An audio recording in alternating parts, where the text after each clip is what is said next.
Hindi आशुलिपि dictation संकलन 129, 130 और 131 speed 100 शब्द प्रति मिनट स्टार्ट। कहा जाता है कि जिंदगी में मुश्किलें हमेशा इम्तिहान लेती है। स्टॉप। अगर आप मुश्किलों में घबरा जाएंगे तो जिंदगी के इम्तिहान में फेल हो सकते हैं। स्टॉप। इस मुश्किल दौर का सामना करने के लिए आपके पास मजबूत इरादे और सकारात्मक सोच होना चाहिए। स्टॉप। हार मिलेगी तो उससे कुछ सीखना चाहिए। स्टॉप। महिलाएं अक्सर दूसरों की खुशी में अपनी खुशी को नजरअंदाज करती हैं। स्टॉप। लेकिन अगर आप खुद खुश नहीं हैं तो जिंदगी में निराश और हताश महसूस करेंगी। स्टॉप। ऐसी स्थिति में आप दूसरों को आगे बढ़ने और खुश रहने की सलाह नहीं दे सकते हैं। स्टॉप। इसलिए जरूरी है कि खुश रहकर संघर्षों का सामना करें। स्टॉप। किसी भी जिंदगी में समय हमेशा एक जैसा नहीं रहता। स्टॉप। दिन और रात की तरह अच्छा और बुरा वक्त भी बदलता रहता है। स्टॉप। इसलिए अच्छे वक्त में आने वाली जिंदगी को बेहतर बनाने का प्रयास करना चाहिए। स्टॉप। हमेशा बुरे वक्त में मजबूत हौसले के साथ तकदीर बदलने की कोशिश में डटे रहना चाहिए। स्टॉप। अगर समय के साथ आपका आत्मविश्वास और हौसला डगमगाता है तो इसका सीधा असर आपकी जिंदगी में पड़ता है। स्टॉप। यहाँ पर बेहद जरूरी है कि वक्त चाहे जो भी आप खुद पर विश्वास रखिए। स्टॉप। महिलाएं हर परिवार का केंद्र होती हैं। स्टॉप। इसलिए अगर आप ऊर्जावान हैं, सकारात्मक हैं और हर चुनौती का सामना करने के लिए तैयार हैं तो जिंदगी में खराब वक्त कुछ नहीं बिगाड़ सकता। स्टॉप। दूरस्थ शिक्षा को बढ़ावा देने के लिए मानव संसाधन विकास मंत्रालय शैक्षिक चैनल शुरू करने जा रहा है। स्टॉप। प्रसारित होने जा रहे चैनलों के प्रसारण संबंधी जिम्मेदारी केंद्रीय विश्वविद्यालयों, केंद्रीय शिक्षण संस्थानों और राज्य के विश्वविद्यालयों को दी जा सकती है। स्टॉप। मानव संसाधन विकास मंत्रालय के अनुसार इन चैनलों को शुरू करने की योजना को सरकार की सैद्धांतिक मंजूरी पहले ही मिल चुकी है। स्टॉप। समस्या इस बात की है कि इन कार्यक्रम को कैसे चलाया जाए और इनके लिए शैक्षिक सामग्री किसके द्वारा तैयार की जाएगी। स्टॉप। प्रस्ताव यह है कि इंदिरा गांधी मुक्त विश्वविद्यालय को जिम्मेदारी सौंपी जाने की संभावना है। स्टॉप। इस प्रकार का कार्य वहां संपादित किया जा रहा है। स्टॉप। केंद्र सरकार द्वारा विश्वविद्यालय को अलग से राशि प्रदान की जाएगी। Stop para. इधर दिल्ली के मुख्यमंत्री ने कहा है कि सरकार शिक्षा व्यवस्था में बिल्कुल दखल नहीं देने के लिए प्रतिज्ञाबद्ध है। स्टॉप। उन्होंने यह भी साफ किया है कि शैक्षणिक संस्थानों को संसाधन मुहैया कराने पर जोर दिया जाएगा। स्टॉप। शिक्षा सरकार की सर्वोच्च प्राथमिकता है। स्टॉप। मुख्यमंत्री जी ने इंद्रप्रस्थ विश्वविद्यालय के 10वें दीक्षांत समारोह को संबोधित करते हुए कहा कि हमने विश्वविद्यालय के कुलपति को दुनिया के 100 शीर्ष विश्वविद्यालयों में शामिल योग्य बनाने का खाका तैयार करने के निर्देश दिए हैं। स्टॉप।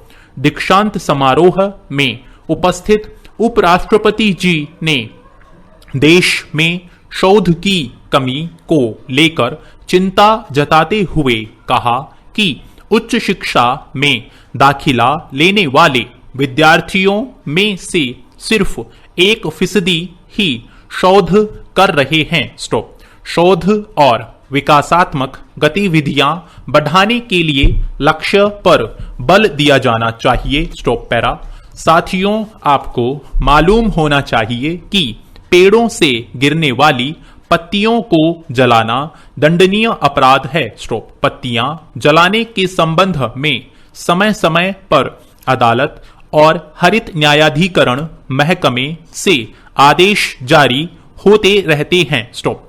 मानना पड़ेगा कि इस कानून का अमल कराने वाली संस्था में संसाधन और समुचित अमला नहीं होने के कारण पालन सुनिश्चित नहीं हो पा रहा है। स्टॉप। नगर को साफ रखने का जिम्मा निभाने वाले स्थानीय निकाय कूड़े के रूप में पेड़ से गिरी पत्तियों को जला देते हैं। स्टॉप। दरअसल इनको जलाने से उत्पन्न प्रदूषण खतरनाक होता है। स्टॉप। प्रकृति के अनेक तत्वों का संतुलन बनाए रखने में सूखी पत्तियों की बड़ी भूमिका होती है। Stop para. पेड़ की हरी पत्तियों में मौजूद क्लोरोफिल हमें ऑक्सीजन देता है और पेड़ों के लिए शर्करा युक्त भोजन उपजाता है। स्टॉप। जब पत्तियों का क्लोरोफिल चुक जाता है और वे पीली पड़ जाती हैं, तब भी उनमें नाइट्रोजन, प्रोटीन, विटामिन, स्टार्च और शर्करा का खजाना होता है। स्टॉप। ऐसी पत्तियों को जलाया जाता है तो कार्बन, हाइड्रोजन, नाइट्रोजन और सल्फर से बने रसायन उत्सर्जित होते हैं। स्टॉप। जिससे वायुमंडल में नमी और ऑक्सीजन नष्ट हो जाता है। स्टॉप। इनसे निकलने वाली गैस वातावरण को जहरीली बना देती है। स्टॉप। पत्तियों के तेज जलने की तुलना में धीरे धीरे सुलगना अधिक प्रदूषणकारी होता है। इससे वाहनों से निकलने वाले धुएं के बराबर जहर फैलता है। स्टॉप। हर शहर में अप्रैल और मई में अर्जुन, नीम, पीपल, इमली, जामुन, ढाक, अमलतास, गुलमोहर, शीशम जैसे पेड़ से 200 से 250 टन पत्ते रोजाना गिरते होंगे। स्टॉप। अगर पत्तों को यूं ही पड़ा रहने दिया जाए तो जमीन का तापमान कम होगा और मिट्टी की नमी बरकरार रहेगी। स्टॉप। इनका उपयोग जैविक खाद के बदलकर किया जा सकता है, जिससे 100 टन रासायनिक खाद का इस्तेमाल कम किया जा सकता है। स्टॉप। सूखी पत्तियां पर्यावरण मित्र हो सकती हैं, इनको संरक्षित करना सामाजिक जिम्मेदारी है। Stop para. भारतीय रेल एशिया का सबसे बड़ा तंत्र है। स्टॉप। हर साल रेल बजट में यात्रियों की सुविधा और रेलवे के रखरखाव के लिए अरबों रुपए दिए जाते हैं। स्टॉप। हम और हमारी सरकार बुलेट ट्रेन चलाने की सोच रही है, इसके लिए प्रयास चल रहे हैं। स्टॉप।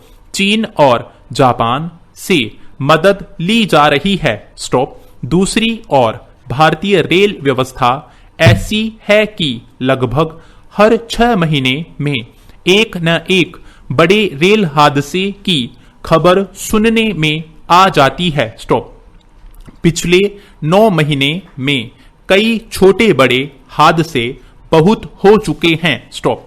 छोटे बड़े रेल हादसे एशिया के सबसे बड़े तंत्र की खोखली सच्चाई बताने के लिए काफी हैं। स्टॉप। देहरादून से वाराणसी जा रही जनता एक्सप्रेस की दुर्घटना के बारे में बताया जा रहा है कि ब्रेक फेल होने के कारण यह हादसा हुआ, जिसमें थोड़े से लोगों की जान चली गई और सैकड़ों लोग घायल हो गए। स्टॉप। इसका मतलब यह नहीं है कि सबसे बड़े तंत्र हमारे पास नहीं है। Stop para. महोदय, जब मैं प्रशिक्षण प्राप्त कर रहा था तब मुझसे प्रशिक्षण के दौरान कहा गया कि किसी एक विषय पर अपनी टिप्पणी प्रकट कीजिए, तो मैंने अपना तर्क देने के लिए गैट वार्ता को चुन लिया था। स्टॉप।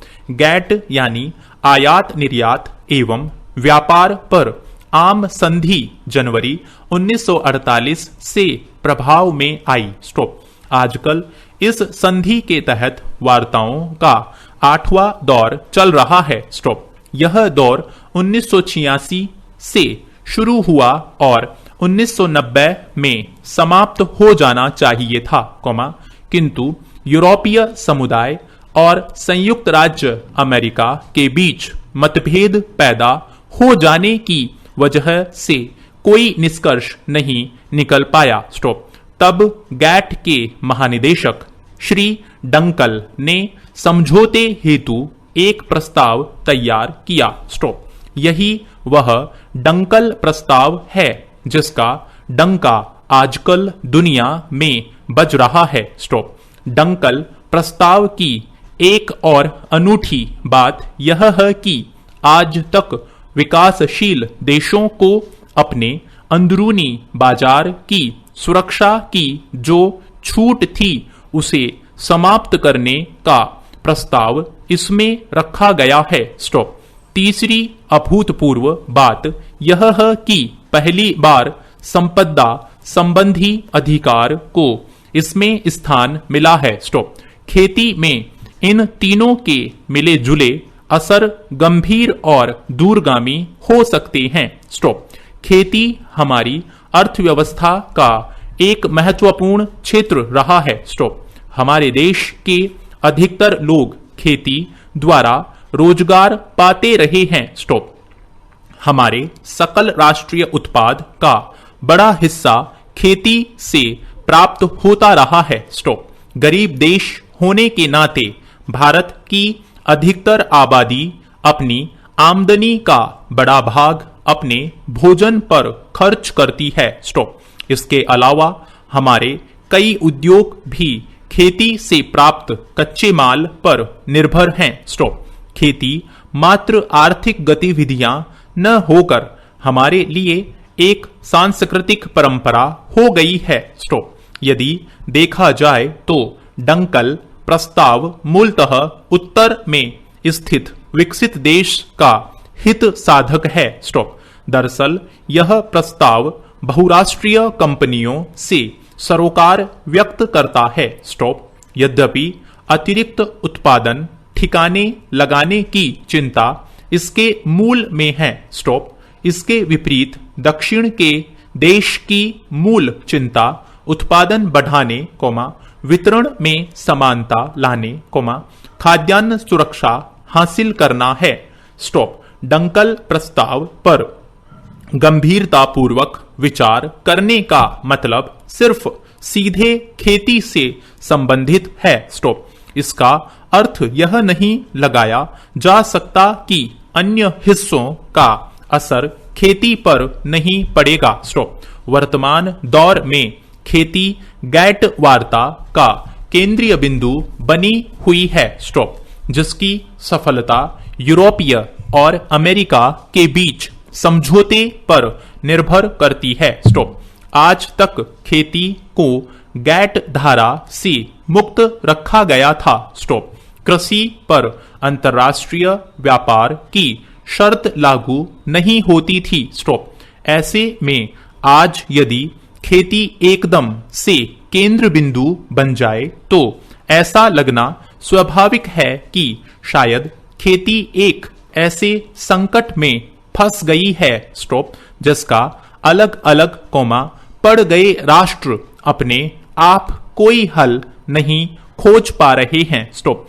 इस बाबत एक विश्वव्यापी प्रयास की जरूरत है और वाकई हम अगर खेती का नजारा देखें तब पता लगेगा कि ऐसी कई समस्याएं हैं, जिन पर दुनिया भर की सरकारों द्वारा ध्यान दिए जाने की। थैंक यू साथियों, इस चैनल को सब्सक्राइब करें और बेल आइकन को प्रेस करें ताकि लेटेस्ट वीडियो की जानकारी आपको मिलती रहे। गति बढ़ाने के लिए नियमित अभ्यास करें। इस चैनल पर 80, 100, 120, 140 और 160 शब्द प्रति मिनट की गति से डिक्टेशन उपलब्ध हैं, जिनका आप स्वयं भी लाभ लें और अपने मित्रों को भी शेयर करना न भूलें। डिक्टेशन अच्छा और बुरा लगा तो लाइक और डिसलाइक अवश्य करें। कोई सुझाव या प्रश्न हो तो कमेंट बॉक्स में लिखें।